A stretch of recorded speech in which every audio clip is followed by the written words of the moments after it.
Halo, bebuhan pengangguran angka 7 Mawarung Jablay. Bertemuan lagi dengan saya Bang Junet, manusia kurang kerjaan yang hobinya nonton film.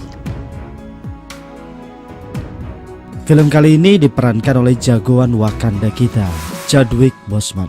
Disutradarai oleh Brian Craig dan dirilis pada tahun 2019. Bercerita tentang dua mantan tentara yang beralih profesi menjadi perampok sadis yang melakukan pembantaian. Karena ulah mereka, kota Manhattan ditutup. 21 jembatan penghubung dijaga ketat. Semua satuan kepolisian di kota Manhattan dikerahkan untuk meringkus mereka berdua. Tapi ada sebuah misteri yang terjadi di balik perampokan itu, yang hanya akan terpecahkan di akhir film. Mohon bersabar. Bagi yang penasaran, mari kita mulai alur ceritanya.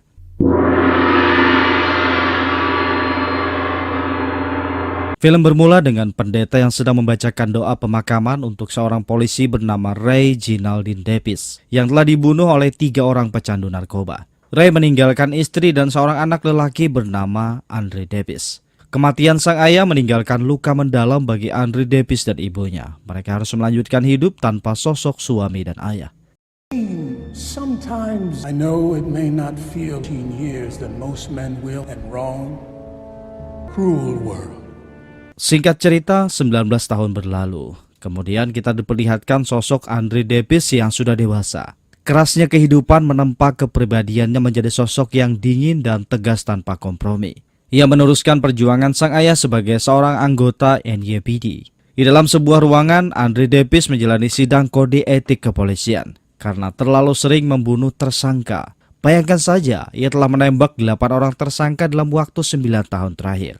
Andre Davis menegaskan ia jadi polisi bukan karena pilihannya, tapi karena DNA-nya. Saat ditanya tentang penyesalan, Andre Davis menjawab ia sama sekali tidak menyesalinya. Jika dihadapkan dalam situasi yang sama, ia pasti akan melakukannya lagi. Anda tahu di Perang Vietnam, di antara 10 prajurit hanya 3 yang benar-benar menembakkan pelurunya.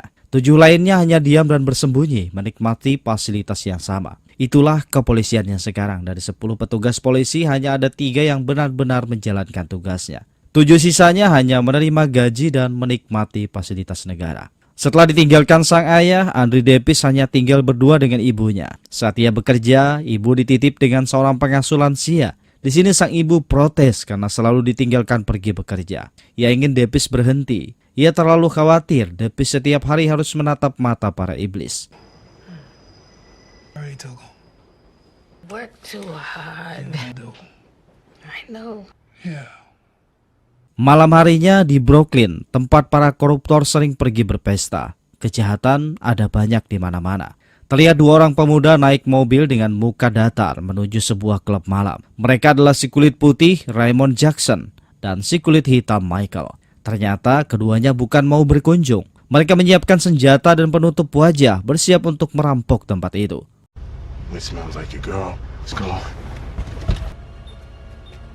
Menerobos masuk lewat pintu belakang klub dengan todongan senjata yang siap ditembakkan. Di dalam klub itu ada seorang yang sedang merapikan botol minuman. Sepertinya orang itu adalah sang manajer bernama Tom Chapper. Saat 2 perampok itu menodongkan senjatanya, Tom tidak terlihat takut. Ia malah menasihati mereka untuk berhenti. Jika ini dilanjutkan, mereka pasti akan mati. Jackson yang kesal langsung memukul Tom, menanyakan di mana kokainnya disimpan. Tanpa ragu, Tom mengatakan kalau itu disimpan di lemari pendingin di lantai bawah. Jackson segera meminta kuncinya dan pergi sendiri ke bawah, sedangkan Michael bertugas menjaga Tom. Dengan todongan senjata ke arahnya, Tom masih bersikap santai. Mungkin ia punya 9 nyawa, jadi bisa bersikap santai. Sambil melihat jam di tangannya, Tom bertanya kepada Michael, apakah mereka hanya berdua? Kalian pasti akan berada di sini semalaman penuh. Tidak akan mudah keluar dari tempat itu. Di lantai bawah, Tom kaget. Ternyata kokain itu lebih banyak dari yang mereka pikirkan. Yang mereka ketahui, dalam tugas hanya 30 kg kokain.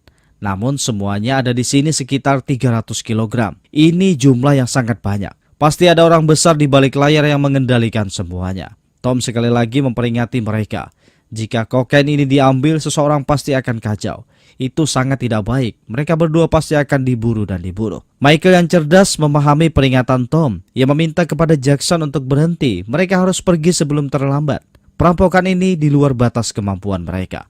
Tetapi Jackson bersikeras mengambil 50 kg kokain. memasukkannya ke dalam kantong minuman, dan bersiap membawanya pergi. Ia tidak ingin pekerjaan malam itu tanpa hasil. Di saat mereka ingin pergi keluar, 4 orang polisi mendatangi klub itu. Entah apa yang mereka lakukan mendatangi klub yang telah tutup di tengah malam. Mungkin demi meminta jatah uang atau meminta minuman untuk berpesta malam. Kemudian salah satu polisi itu mengetuk pintu, sementara 2 polisi lainnya mengecek ke belakang klub. Mereka melihat ada mobil yang diparkir dengan mesin yang masih menyala. Polisi di depan mengerahkan senternya ke dalam melihat bungkusan merah di lantai. Ia langsung menyadari kalau klub sedang dirampok.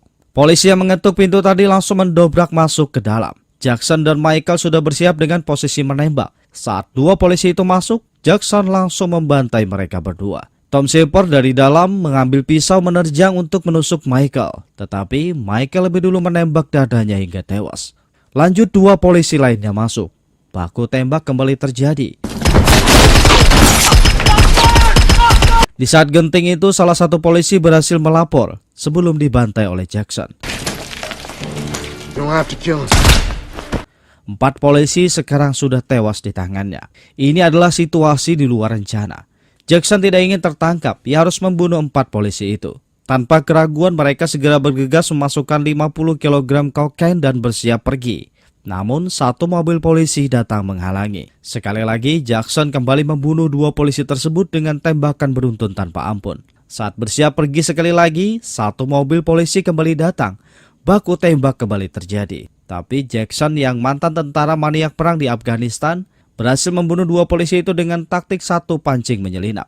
Michael memancing dengan tembakan, Jackson menyelinap membunuh 2 polisi itu.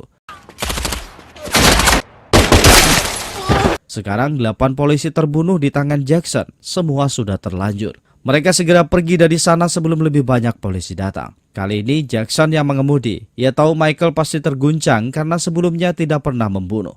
Jika dibiarkan mengemudi, orang ini pasti akan mengacaukan semuanya. Dalam beberapa menit saja perampokan itu menjadi berita yang menghebohkan. Malam itu juga Andrew Davis langsung dipanggil ke TKP. 8 mayat polisi tergeletak tak bernyawa di sana dengan banyak lubang di tubuh mereka.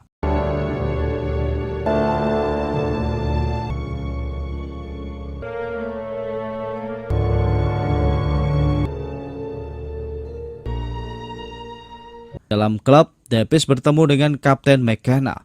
Ia berada di sana karena para polisi yang tewas adalah bawahannya yang bertugas di distrik 85. Kapten McKenna sangat marah atas perampokan itu, hingga Davis juga ikut terkena sasaran emosinya. Davis dengan sabar memperhatikan perilaku McKenna. Setelah emosinya mereda, Davis menanyakan identitas polisi yang tewas. McKenna menyebutkan satu persatu nama 8 polisi yang tewas tersebut.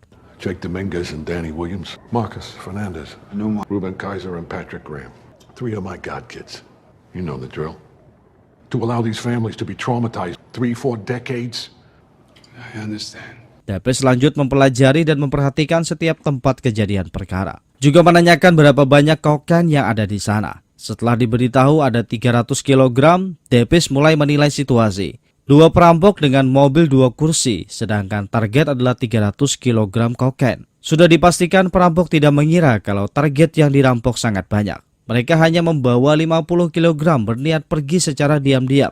Kedatangan polisi tidak masuk dalam rencana. Pembunuhan 8 polisi hanya spontanitas. Tapi perampok ini adalah orang yang terlatih dengan pengalaman tempur di medan perang, membunuh tanpa berpikir. Ia mulai bertanya dalam hati, apa yang dilakukan anak buah McKenna mendatangi klub di jam tutup. Itu sangat mencurigakan. Detektif wanita bernama Frankie Brown diperkenalkan oleh McKenna untuk mendampingi Davis dalam pengejaran. Ia menjelaskan kalau kokain di ruangan pendingin itu 99% murni. 50 kg yang diambil itu bernilai $2 juta. Jika dijual akan menjadi 5-8 juta dolar setelah pencampuran. Sedangkan 2 perampok tiba di sebuah gang kecil di Chinatown, kota Manhattan. Ketika pintu mobil dibuka, Michael langsung muntah tak terkendali. Ia masih merasa mual menyaksikan pembunuhan di depan matanya. Sekali lagi, Michael protes kepada Jackson karena telah membunuh semua polisi. Sekarang mereka adalah buronan paling dicari. Jika tertangkap pasti akan dihukum mati. Jackson tidak menanggapi. Ia hanya melepas semua pakaian dan sarung tangan, menunggu si penyalur menjemput. Kembali ke Davis, ia sedang menjelaskan analisis yang ia dapat dari TKP kepada Kapten McKenna dan Detektif Brown. Perampok ini sangat terlatih dalam peperangan, pasti memiliki latar belakang militer. Diperlukan banyak polisi untuk meringkus mereka. kembali ke Jackson dan Michael. B mendatangi mereka untuk mengambil kokainnya, tapi Jackson tidak terima. Di perjanjian awal, kokain yang dirampok adalah 30 kg, tapi yang mereka temukan adalah 300 kg. Mereka hanya berhasil mengambil 50 kg. Pemiliknya pasti bandar besar, mereka tidak akan senang. Ia memaksakan kesepakatan ulang, meminta B membawanya kepada Hawk Taylor, si pemberi perintah. Sebelum pergi, Michael membakar mobil yang mereka gunakan dalam perampokan untuk menghilangkan jejak. Tidak lama kemudian, Depis mendapatkan kabar tentang mobil perampok itu yang menerobos lampu merah. Depis tidak terlalu tertarik. Mobil itu pasti sudah dibakar, tidak akan ada jejak di sana. Di luar, FBI muncul, ingin mengambil alih kasus perampokan dan pembunuhan tersebut. McKenna terlibat adu mulut dengan Baron, si pemimpin FBI. Ia tidak ingin FBI mengambil alih kasus tersebut karena mereka masih bisa menanganinya sendiri. Depis mendekat, ia mengenal Baron dan menjelaskan situasinya. Mereka harus menangkap pelaku sebelum 4 jam berlalu. Jika pelaku sudah keluar dari Manhattan, akan sangat sulit menemukan mereka kembali. Detektif Brown kemudian menjelaskan, tidak mungkin dua perampok itu membawa kokain ke sana kemari dalam pelarian. Pasti sudah ada pembeli besar yang menunggu mereka. Depis menambahkan, pergi ke timur Long Island bukan pilihan. Di sana dipenuhi akuntan dan dokter gigi di mana-mana. Tidak ada pembeli besar di sana. Di Queens hanya ada pemakai kelas menengah. Tidak mungkin di sana ada yang berani membeli 50 kg kokain sekaligus. Brooklyn itu sangat tidak mungkin lagi karena disinilah kokain itu dirampok. Tidak mungkin juga memindahkan 50 kg kokain ke Utica. Tapi satu-satunya pilihan adalah Manhattan. Di sana ada lebih dari satu bandar besar yang bisa membeli ratusan kilogram kokain. Tiba-tiba petugas wanita memberitahu mereka kalau mobil perampok ditemukan dibakar di gang Chinatown di Manhattan. Pemberitahuan itu menegaskan kalau perampok memang pergi ke Manhattan. Depis segera meminta FBI untuk menghubungi wali kota agar segera menutup total kota Manhattan. Penjagaan ketat di 21 jembatan yang menghubungkan jalan keluar Manhattan. Baron hanya bisa menuruti keinginan Depis karena apa yang dikatakan Depis masuk akal. Tapi ia hanya memberikan Depis waktu hingga pukul 5 pagi. Setelahnya, FBI yang akan bertindak. Depis tidak peduli, ia sangat yakin bisa meringkus dua perampok selama metodenya diterapkan. Saat itu juga, semua polisi di Manhattan dikerahkan memblokade kota tersebut. Pencarian dilakukan di setiap jalan dan di setiap gang, menginterogasi setiap orang yang mencurigakan. Singkat cerita, Depis tiba di Manhattan di tempat mobil perampok dibakar. Seperti yang ia duga, tidak ada petunjuk tentang sidik jari di sana, semua habis terbakar. Tapi terlihat ada dua jejak ban mobil berbeda. Depis langsung menyadari kalau tempat itu adalah titik pertemuan. Dan sekarang tempat itu akan menjadi titik mula pencarian. Lanjut, Depis menghubungi rekan tim pencari di markas, meminta mereka memantau setiap CCTV, menemukan satu mobil lain yang menjemput dua perampok di titik pertemuan. Di sini, Detektif Brown mengarahkan Depis menembak mati dua perampok itu jika menemukan mereka, dengan alasan kematian 8 polisi. Penjahat seperti mereka tidak patut diampuni, hukumannya adalah kematian. Depis merasa aneh dengan arahan itu, seorang polisi wanita memintanya membunuh, itu sangat tidak lazim. Depis memberi alasan, ia tidak pernah menembakkan peluru lebih dulu, jika target menyerah, ia tidak akan menembak. Beralih ke markas Hawk Taylor, bandar besar di kota Manhattan.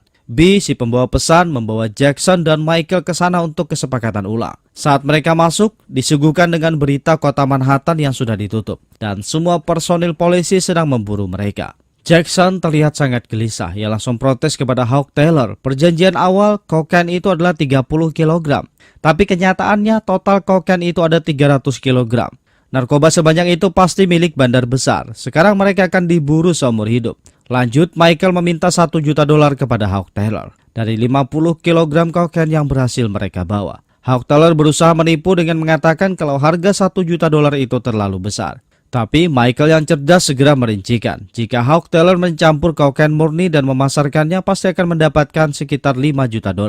Itu adalah 5 kali lipat dari harga yang mereka minta. Hawk Taylor yang tidak ingin bermasalah melihat Jackson dan Michael bersenjata. Jika terjadi pertempuran, dirinya juga pasti akan ditangkap.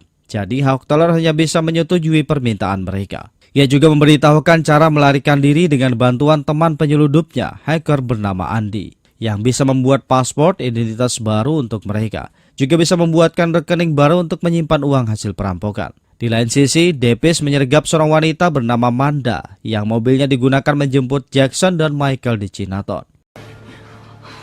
Credit, so I put it in my name. Hey. Manda sangat takut. Setelah ikatan tangannya dilepas, ia langsung menampar Depis. Tetapi Davis tidak marah. Ia berusaha menenangkannya, mengajaknya bicara dengan perlahan.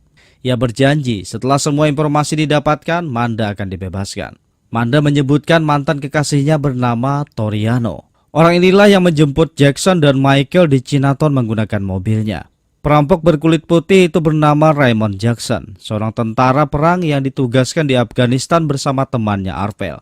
Sedangkan perampok berkulit hitam pasti Michael, adiknya Arvel, seorang tentara jenius yang diberhentikan secara tidak hormat karena menyerang atasannya. Sejak saat itu, demi menghormati Arvel, Jackson yang merawatnya. Informasi itu dengan cepat dilacak tim intelijen NYPD. Tanpa waktu lama, mereka berhasil menemukan semua informasi yang dibutuhkan. Sekitar jam 3 dini hari, dua perampok itu mendatangi Andy, sang penyeludup. Sesuai kesepakatan untuk pembuatan identitas, password, dan rekening baru, Andy mengambil $300.000 sebagai imbalan. Semua uang yang mereka bawa harus dimasukkan ke dalam lemari besi. Saat Andy akan menutup pintu lemari itu, Jackson menodongkan senjatanya. Ia masih tidak percaya kepada Andy. Michael langsung menenangkannya. Ini adalah jalan satu-satunya. Tidak ada pilihan. Jika tertangkap, mereka akan mati. Pada akhirnya, Jackson terpaksa mempercayai Andy.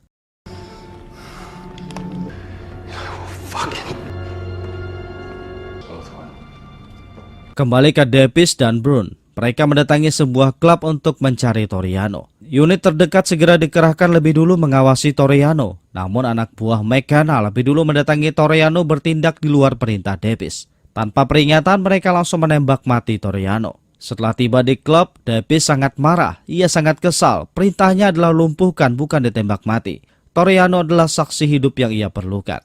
Bawahan McKenna mengatakan Toriano adalah rekan pembunuh yang membunuh rekan mereka. Mencoba melawan saat akan ditangkap, mereka terpaksa menembaknya. Davis memukul salah satu bawahan McKenna karena memaki saksi yang mencoba menjelaskan kejadian perkara.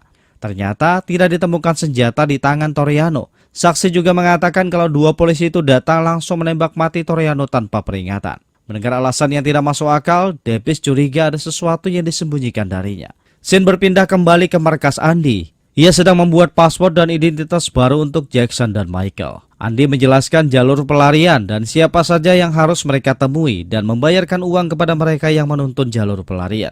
Tiba-tiba pintu besi didobrak dari luar. Mereka adalah polisi bawahan McKenna. Ketika Andy mendekati pintu, salah satu polisi menembak lewat kaca pengintip tepat mengenai mata kanan Andy. Baku tembak segera terjadi. Jackson berusaha menolong Andy dengan menyeretnya ke dalam. Lanjut, Jackson mengambil tas ransel dan memasukkan semua uang yang mereka bawa ke dalam tas. Sekarang mereka hanya bisa menolong diri sendiri, membuka jalan pelarian dengan pertempuran. Di tengah baku tembak itu, polisi yang tertembak berhasil meminta bantuan melalui radio. Davis yang saat itu mendengar laporan merasa sangat aneh. Kenapa setiap lokasi tersangka ditemukan ia tidak langsung diberitahu? Dirinya adalah pemimpin penyergapan. Bawahan McKenna selalu bertindak tanpa melapor kepadanya. Terkesan seperti ingin menyembunyikan sesuatu darinya. Di tengah baku tembak itu, Andy yang sekarat memberi isyarat kepada Michael untuk mengambil flash disk yang ada di komputernya, sambil menyebutkan kata 85 dan tangan dingin. Michael yang cerdas langsung mengerti. Ia segera mengambil flash disk itu dan pergi melarikan diri.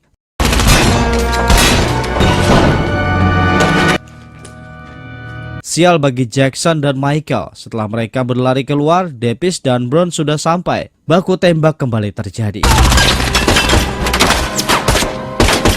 Hingga akhirnya Jackson tertembak di perutnya. Merasa situasinya sudah tidak tertolong, Jackson menyuruh Michael untuk berpencar. Mereka akan bertemu kembali di Miami. Tapi Michael menolak meninggalkan Jackson yang sedang terluka. Tetapi Jackson terus memaksanya pergi.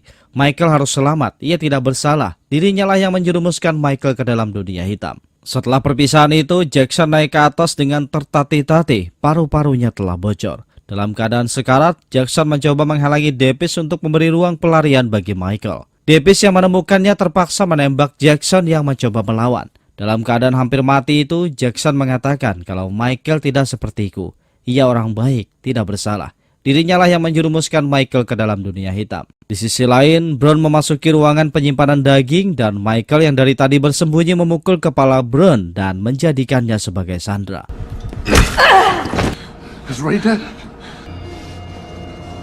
Davis muncul, ia mencoba membujuk Michael, tetapi Brun menyuruh Davis untuk menembak mati Michael. Michael mengatakan ini semua tidak masuk akal dan mencurigakan. Memindahkan paket sebesar 300 kg kokain itu sangat mustahil tanpa melibatkan kartel besar dan polisi. Pasti ada campur tangan dari kepolisian dalam transaksi besar itu. Mereka berdua terjebak dalam pertarungan antara kartel besar yang melibatkan polisi. Michael juga mengatakan tentang flashdisk yang diberikan Andy kepadanya. Tetapi Brown terus berteriak mendesak untuk tidak mempercayai Michael yang seorang perampok. Ia pasti membual.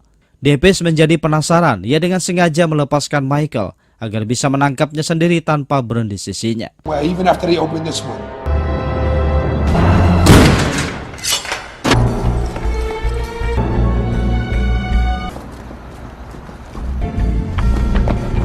Lanjut, Depis menyuruh semua polisi memblok area itu dan menyuruh polisi untuk tidak bertindak, hanya melaporkan keberadaan Michael kepadanya.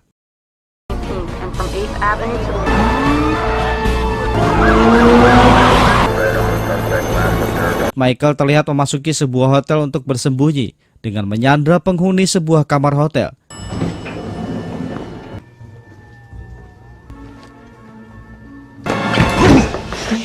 You got it? What's the password? What is the number?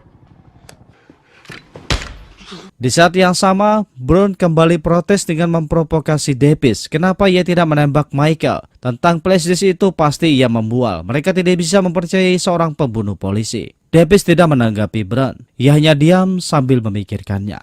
Baron, ketua FBI, kemudian datang memperingatkan Depis. Waktu untuk menangkap Michael hanya tersisa 30 menit lagi. Di kamar hotel, Michael sedang memeriksa isi flashdisk itu dengan kata sandi tangan dingin. Dan isinya adalah semua transaksi ilegal yang pernah dilakukan Andy. Kemudian ia mencari file 85 yang diberitahukan Andy dan memeriksanya. Ternyata di sana tercatat banyak nomor lencana polisi di distrik 85. Ada banyak uang yang masuk ke rekening mereka. Dan distrik 85 kebetulan dipimpin oleh Kapten McKenna. Setelah mengetahui semuanya, Michael mencukur rambut, kumis, dan jenggotnya. Ia berusaha melakukan penyamaran sambil berjalan santai keluar hotel. Akan tetapi, polisi sudah mengepung hotel itu. Michael terpaksa keluar lewat pintu belakang dengan senjata di tangannya. Di saat yang sama, Depis mendapatkan laporan kalau Michael terlihat di hotel. Ia segera menyuruh para polisi untuk jangan menembak Michael karena ada bukti penting di tangannya. Terjadi aksi kejar-kejaran antara Michael dan Andre di jalan perkotaan. Hingga akhirnya Michael tiba di kereta bawah tanah.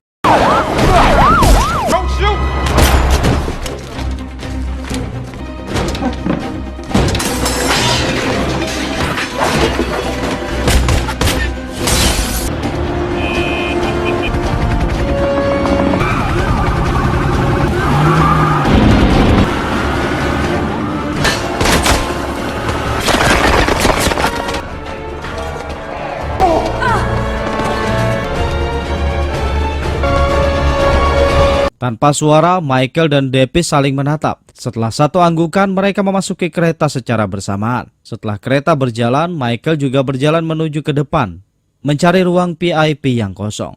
Depis mengikuti dari belakang sambil menyuruh semua penumpang duduk dan bersembunyi. Sampai akhirnya mereka berdua saling menodongkan pistol di ruangan yang kosong. Depis menyuruh Michael untuk menyerahkan diri, karena kemanapun Michael pergi akan tetap menjadi buronan. Michael kemudian menjawab perkataan Depis kalau polisi yang sudah tewas itu adalah polisi korup. Semua bukti ada di dalam flashdisk yang ia bawa. Michael bersedia menyerahkan flashdisk itu jika Depis membiarkannya pergi. Depis kembali menasihati Michael. Tidak ada gunanya ia melarikan diri. Meski lolos dari kejaran polisi, kartel besar pemilik kokain tidak akan melepaskannya. Ia berjanji akan memastikan Michael tetap hidup dan bersaksi untuknya di pengadilan untuk meringankan hukumannya. Di saat Michael menurunkan senjatanya bersiap untuk menyerah, tiba-tiba Brown menembak Michael. DP sangat marah. Michael telah menyerah. Kenapa Brown menembaknya? Brown beralasan ia menembak Michael demi menyelamatkan Depis. Karena dari jauh ia melihat Michael menodongkan senjatanya. Di saat meregang nyawa itu, Michael memberikan 2 flashdisk kepada Depis tanpa sepengetahuan siapapun, sambil menyebutkan kata tangan dingin.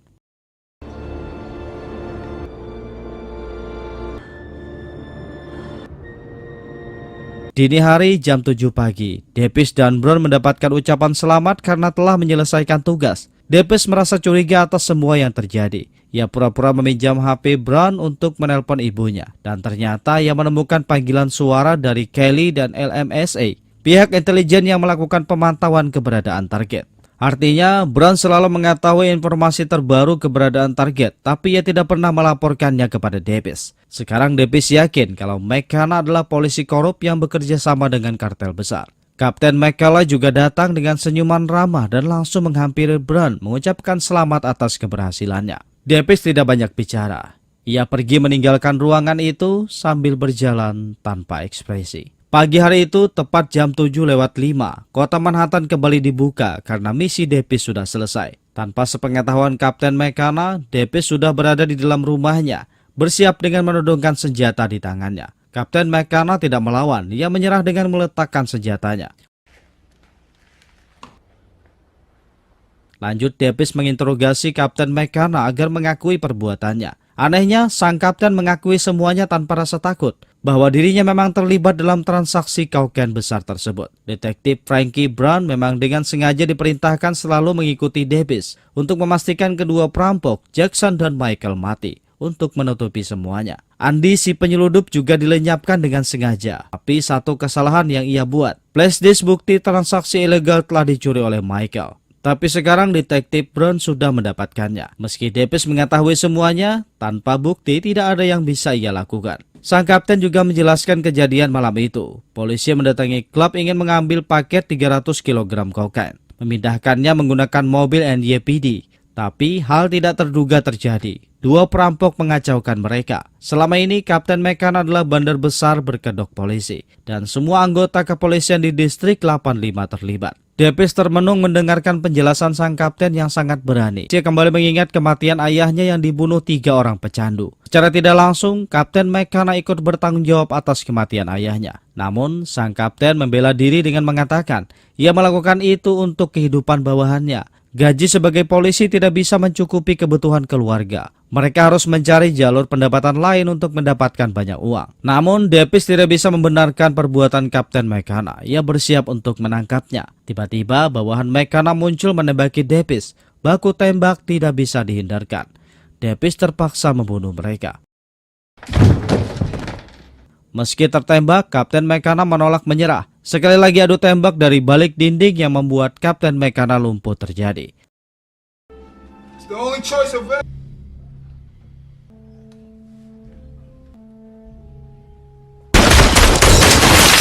Dan kali ini, Davis kembali meminta sang kapten menyerah. Tapi sekali lagi, kapten menolak. Ia mengarahkan senjatanya ke arah Davis. Ia tidak ingin dipenjara. Dengan terpaksa, Davis menembak mati Kapten McKenna. Tiba-tiba, Brown datang dan menodongkan pistol ke arah Davis. Brown mengatakan kalau ia telah mendapatkan flash disknya. Dan Davis menjawab, ia sudah menyalin isinya dan menyebarkannya ke media. Semua orang sudah mengetahui kejahatan yang dilakukan oleh polisi di distrik 85. Davis meyakinkan Brown untuk menyerah. Polisi telah mengepung tempat itu. Jika ia mati, anak wanitanya akan hidup sendiri tanpa ibu. Setelah mengingat anaknya, Brown akhirnya menyerah dan meletakkan pistol serta lencananya. Lalu diborgol oleh Davis dan dibawa ke mobil polisi untuk diamankan. Detektif Brown bersama rekan lainnya di distrik 85 ditangkap tanpa perlawanan. Mereka semua dipecat secara tidak hormat dan dihukum sesuai kesalahan masing-masing. Dan selanjutnya, film pun berakhir. Jadi kawan,